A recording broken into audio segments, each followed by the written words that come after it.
The night they raised a glass in my honor, I discovered the celebration wasn't for me at all. It was a trap. Before we continue, please subscribe to the channel and let us know in the comments where you are listening from. Your support means the world. And I promise, this story will make you question what family loyalty really means. My name is Valerie. I'm 42 years old, an architect who built her career brick by brick, sketch by sketch, until I finally became a partner at one of the top firms in the city. For years, I dreamed of this moment, recognition for my work, a chance to step out of the shadow my family had kept me in since childhood. When my parents called, inviting me to the family's seaside hotel for a special dinner, I believed for once they were proud of me. The Matthews Seaside Hotel stood on the cliffside, waves crashing against the rocks below. I had walked those halls as a child, watching tourists come and go while my brother Ethan played Little Prince of the business. He was younger than me, but always treated like the heir. That evening, the dining hall was lit with soft golden chandeliers. A string quartet played near the window overlooking the ocean. My parents smiled too wide, glasses in hand, and Ethan leaned back at the table like he owned the place. To Valerie, my mother said, lifting her wine, for finally achieving what we always knew she could. I forced a smile, raising my own glass. For a moment, I let myself believe it was real, that the recognition I'd craved since I was 12 was finally here, that my family had gathered not to compare me to Ethan, but to celebrate me. But as the night wore on, I noticed details I shouldn't have missed. The stack of papers tucked under Ethan's arm, the nervous flicker in my father's eyes, the way conversation kept circling back to legacy, family responsibility, and investing in the future. Then, when I stepped into the corridor for a breath of air, I heard them. My name carried through the half-open office door. "She's finally earning enough to help," Ethan's voice. "The hotel needs that money now." My heart dropped. Not pride. Not recognition. Expectation. My father's deeper voice followed. "Don't rush her. Valerie is cautious. We'll present it as an opportunity, not a request." My mother's voice, soft but sharp as glass. "This isn't just about Valerie's future. It's about saving the family name." The glass in my hand nearly slipped. The celebration wasn't for me at all. It was a carefully staged ambush. Memories hit me in waves, harder than the surf outside the hotel walls. I was 12 again, begging Dad to let me help with the hotel's accounts. Ethan had already been given a toy manager's clipboard and free run of the lobby. "Not you, Valerie," Dad had said. "Go help your mother. This is men's work." That same year, Ethan scraped through school with barely passing grades, and my parents rewarded him with a bicycle. I had just won a regional science fair, and my award certificate was pinned to the fridge, ignored, collecting dust. And here we were again. Ethan failing upward. Me once more a resource to be tapped. When I returned to the table, the trap sprang shut. Ethan slid the papers across the table with a rehearsed smile. "Since you've done so well, Val, here's your chance to invest in something that matters. $100,000 for a stake in the hotel's new spa and rooftop lounge." 100,000. My savings. Every weekend project, every late-night overtime hour, every skipped vacation. Money I had set aside not for them, but for myself, for a small property by the coast, land where I could design and build my own retreat.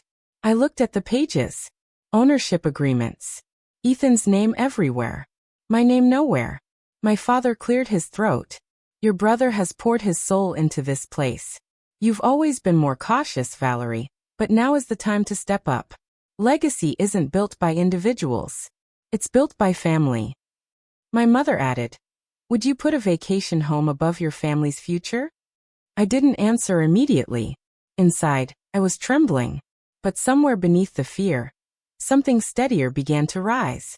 For 42 years, I had bowed my head, played the obedient daughter, tried to earn the affection Ethan received freely. But this time was different. I could feel it. I pushed the papers back across the table, my voice sharper than I expected. "My money is not for this hotel. It's for my future. And this isn't about family. It's about covering Ethan's mistakes." Again. Silence fell. My father's face darkened. "You've always been selfish, Valerie. Always thinking about yourself instead of what this family has given you. Selfish. That word echoed like a curse, one I'd carried since childhood. But suddenly, it no longer pierced me the way it used to. I stood, chair scraping the polished floor. I won't give you my savings.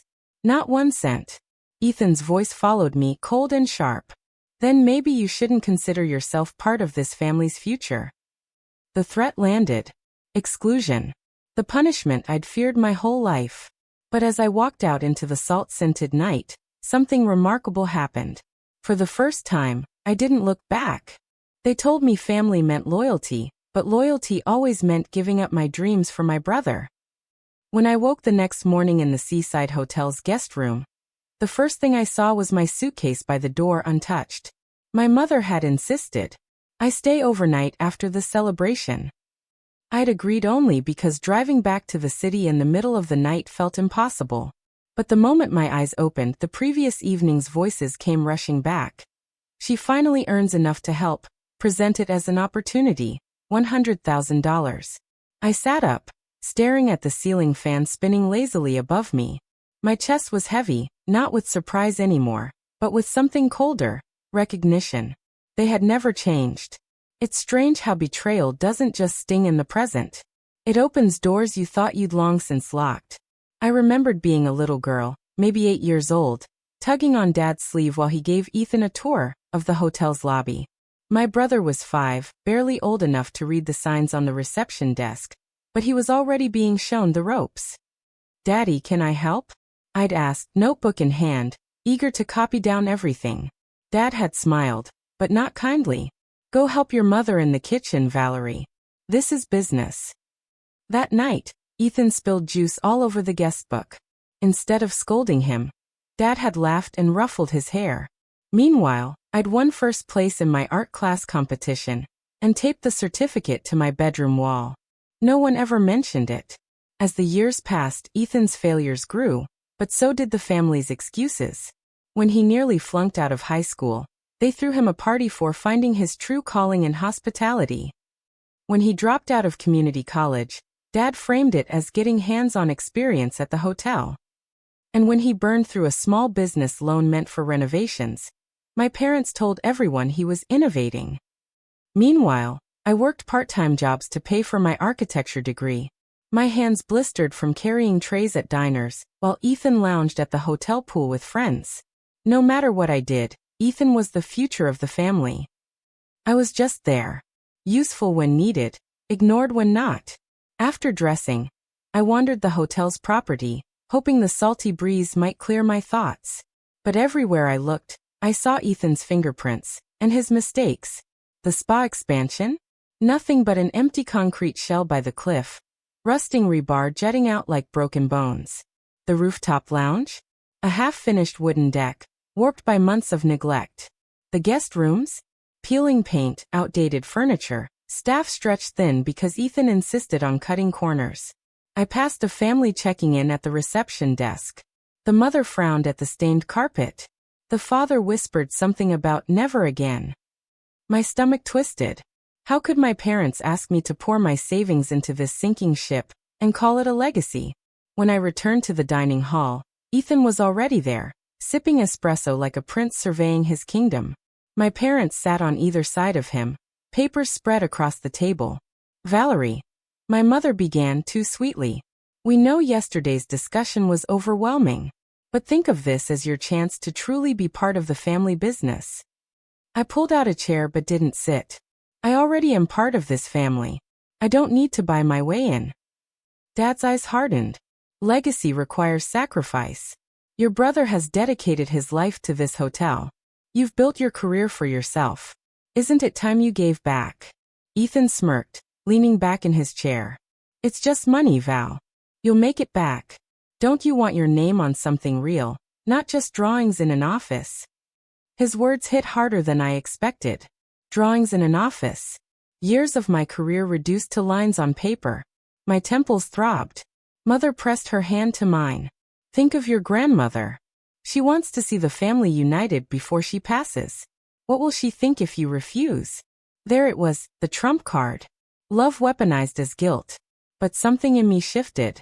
For the first time, I noticed the desperation in their voices. This wasn't confidence. It was fear. I straightened, pulling my hand away. Don't twist this into loyalty or love. This isn't about family. It's about covering Ethan's debts. Again. The air thickened. Ethan's smirk faltered. Dad's jaw clenched. You've always been ungrateful, he said quietly. Always thinking of yourself. I laughed, though it sounded more like a gasp. Ungrateful? For what? For being told I wasn't good enough? For working twice as hard for half the recognition?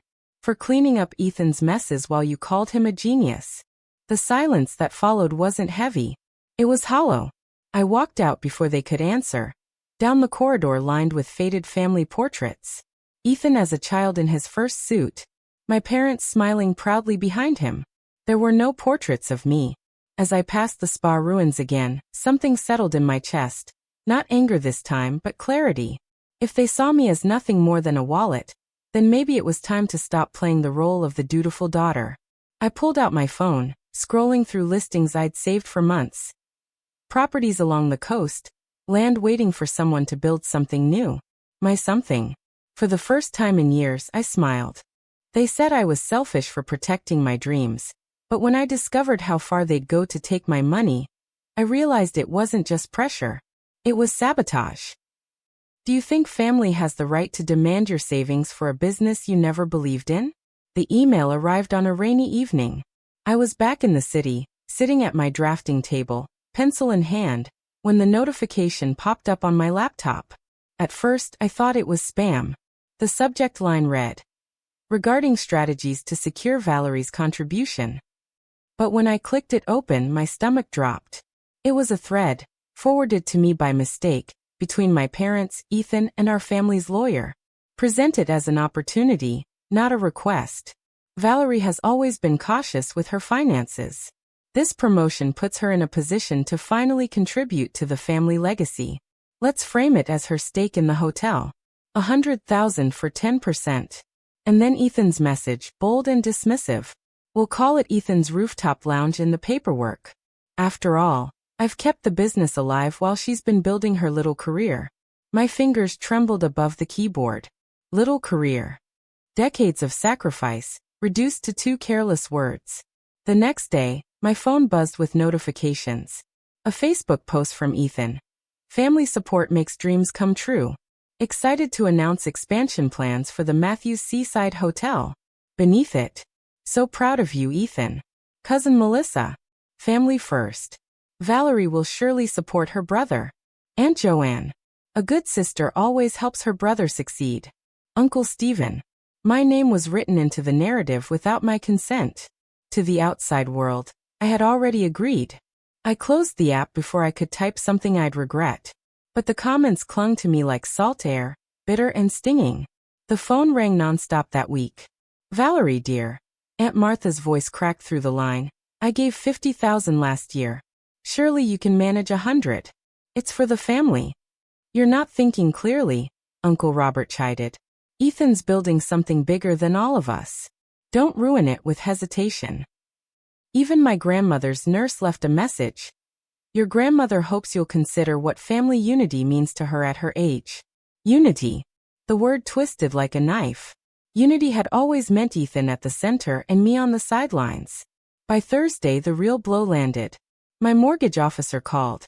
Ms. Daniels, he began carefully, we need to revisit your pre-approval for the coastal property. There have been concerns raised about your financial commitments. My chest tightened. Concerns? From whom? He hesitated. I spoke with a family connection. A Mr. Robert Matthews. He mentioned you might be overextending yourself, that perhaps investing in the hotel would be wiser than pursuing a private property. My vision blurred. Uncle Robert. He had called my bank. He had planted doubts to sabotage my dream. That night, I spread documents across my dining table. Financial reports, screenshots of Ethan's post, voicemails, the forwarded email. I labeled folders, highlighted key sentences, created a timeline. This wasn't family anymore. This was a coordinated campaign.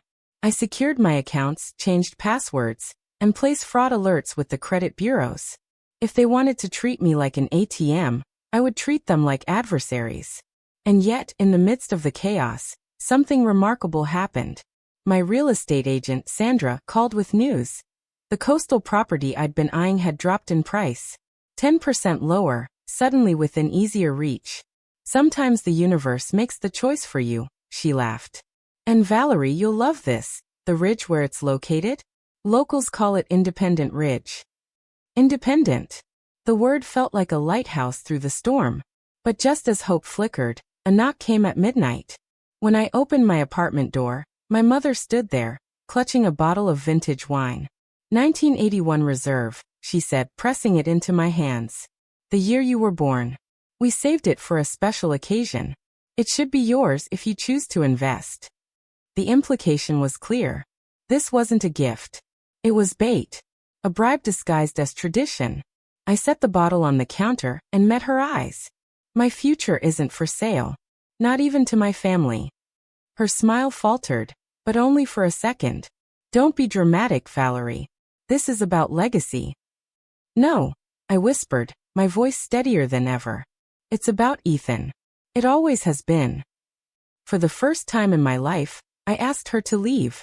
The sky over the coast was steel gray the morning of the meeting. Storm clouds pressed low over the ocean. The waves restless against the rocks beneath the Matthews Seaside Hotel. It felt fitting. Storms belonged here today. I parked in front of the familiar whitewashed facade. The once grand hotel now dulled by years of neglect. The blue shutters were peeling, the flower beds unkempt. Even before stepping inside, the truth of the hotel's decay was visible to anyone who cared to look. But my family preferred illusions. Inside, the air was heavy with polish and perfume. They had staged everything perfectly, as if appearances could hide the rot beneath. At the long oak table in the lounge sat my father, his hands clasped in front of him like a judge waiting to deliver a sentence. My mother perched beside him, her smile too wide, too forced. Ethan leaned against the window, arms crossed, gaze smug as he looked out at his kingdom. A stack of documents lay centered on the table. Beside them sat an empty chair, mine. Valerie, my father said warmly, gesturing. We were hoping you'd join us before the others arrive. Just family for now. I set my leather portfolio on the table but remained standing. I'm not here for breakfast. I'm here for clarity. Ethan stepped forward, sliding a folder toward me. His voice dripped with confidence. We've adjusted the offer. Instead of 10% ownership, you'll get 15% for your 100,000. That's a 50% increase in your stake. You won't find better terms anywhere. My mother leaned in, her hand brushing mine as though closeness might soften me. Your great-grandfather would be proud, Valerie. Family supporting family. That's what this hotel has always stood for. I opened the folder. The text blurred for a moment as anger surged. New paperwork, new promises, the same trap. I closed it slowly and placed it back on the table. I've already invested my money. Their smiles faltered in unison. What do you mean? My father demanded. I unzipped my portfolio and laid 3 photographs across the table. A rustic coastal cabin nestled in pines, a sweeping view of ocean cliffs, and the deed bearing my name. I bought property last week. My investment is in my future, not in covering Ethan's debts.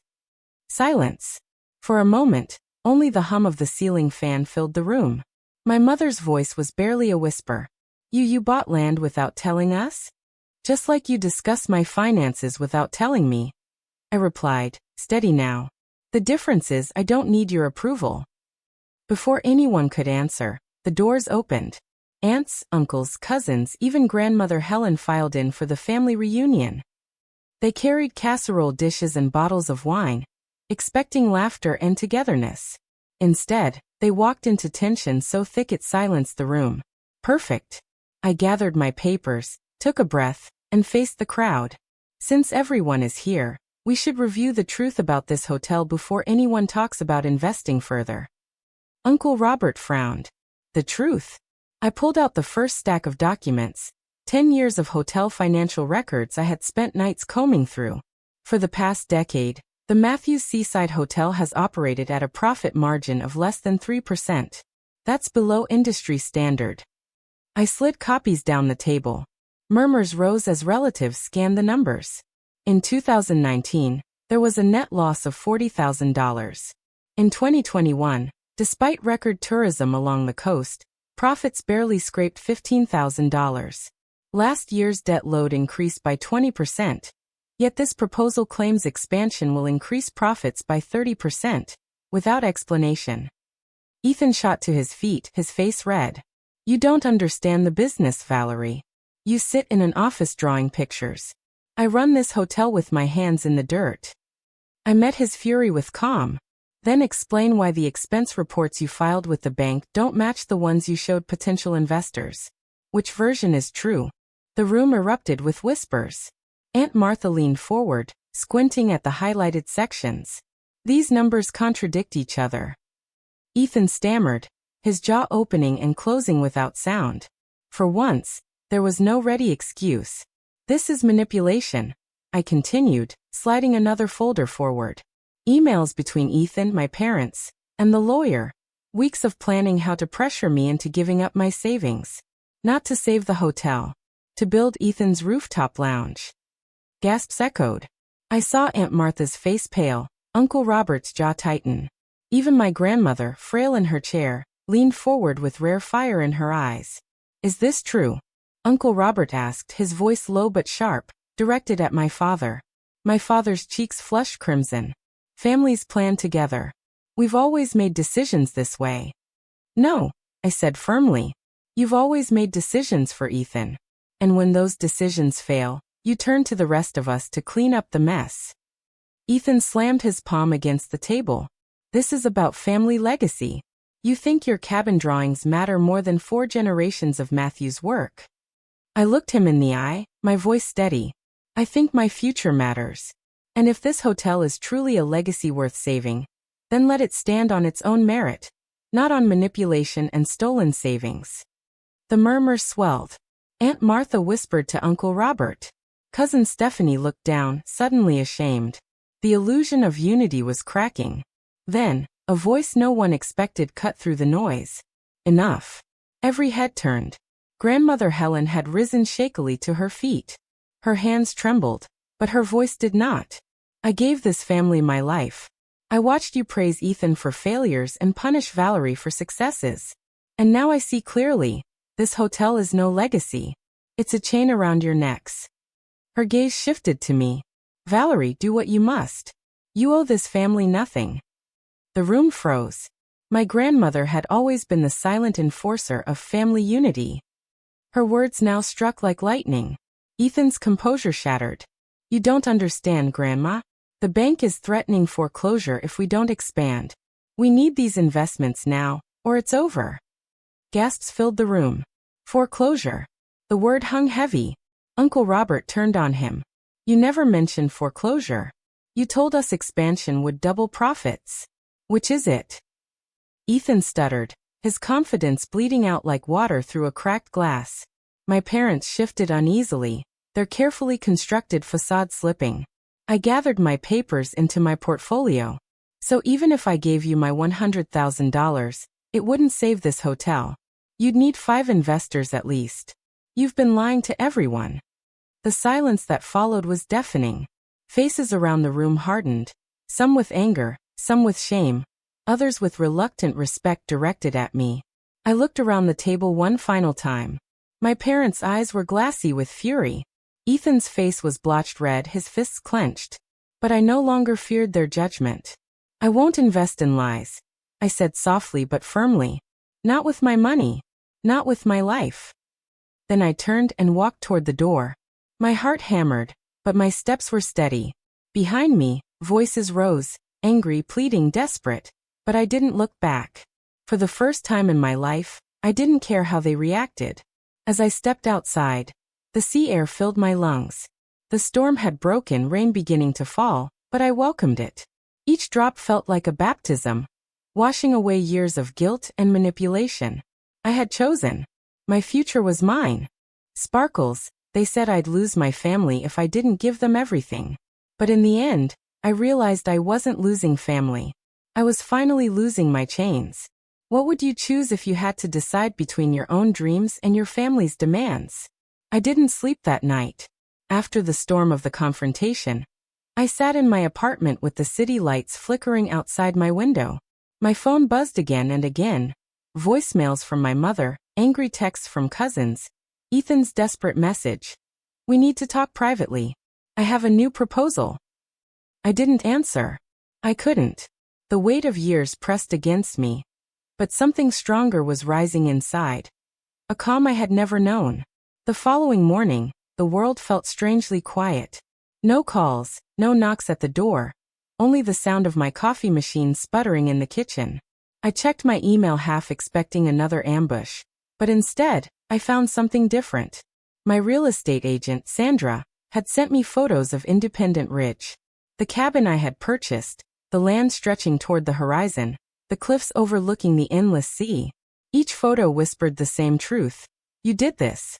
You built this future yourself. For the first time in weeks, I smiled without hesitation. But of course they weren't finished. By noon, a letter arrived by courier. Heavy cream envelope, our family crest embossed in gold. Inside, a message typed but signed in my father's unmistakable hand.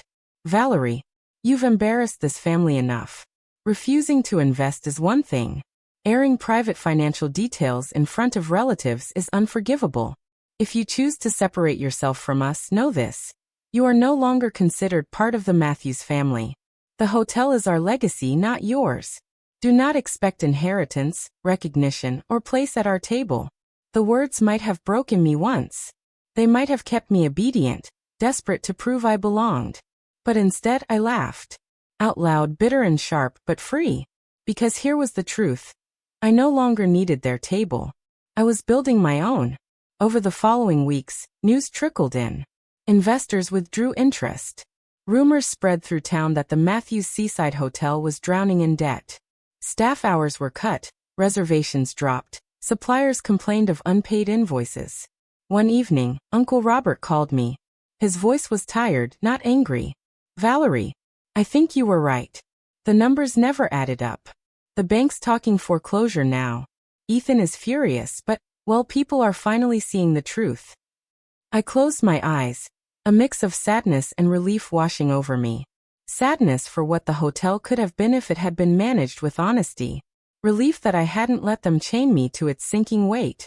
Meanwhile, Independent Ridge was becoming more than just land. It was becoming my sanctuary. I drove there on weekends, walking the property lines, sketching designs for the cabin I would build. A-frame windows to frame the ocean. A wide deck for sunsets. A study where I could draw without interruption. Every nail, every beam, every blueprint would be mine. I planted my feet in the soil, and for the first time, I understood what legacy really meant. Not something handed down, twisted by favoritism and manipulation, but something earned, built, chosen.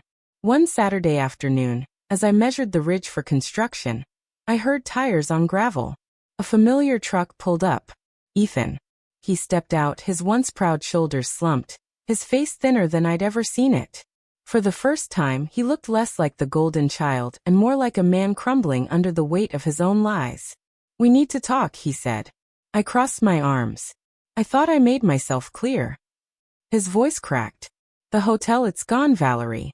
The bank's taking it. Mom and Dad, they're blaming me for everything.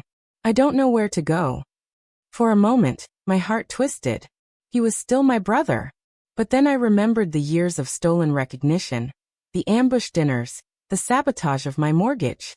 His words weren't confession. They were another plea for rescue. "I'm sorry, Ethan," I said quietly. "But I can't save you. Not anymore." His eyes widened, as though the concept of Valerie saying no was unthinkable. He muttered something I couldn't catch, then climbed back into his truck and drove away. I watched the dust settle on the road and felt no guilt. Only freedom. Months later, the cabin stood nearly finished. Its cedar walls glowed golden in the sunlight, the windows catching the reflection of the sea. On the evening I moved in, I uncorked the very bottle of wine my mother had tried to use as a bribe. 1981 Reserve. My birth year. I poured a glass, raised it to the empty room, and whispered to myself. To independence. To peace. To my own legacy. The first sip was sharp, bittersweet, just like the truth. Sometimes I still get messages from relatives. Some beg me to reconcile. Others accuse me of betrayal. Ethan's last message still sits unanswered on my phone. I have a new plan. But I don't need to reply. My silence is my answer. Because I've finally learned. Family is not defined by who demands your sacrifice. Family is what you build when you choose yourself. And I chose me.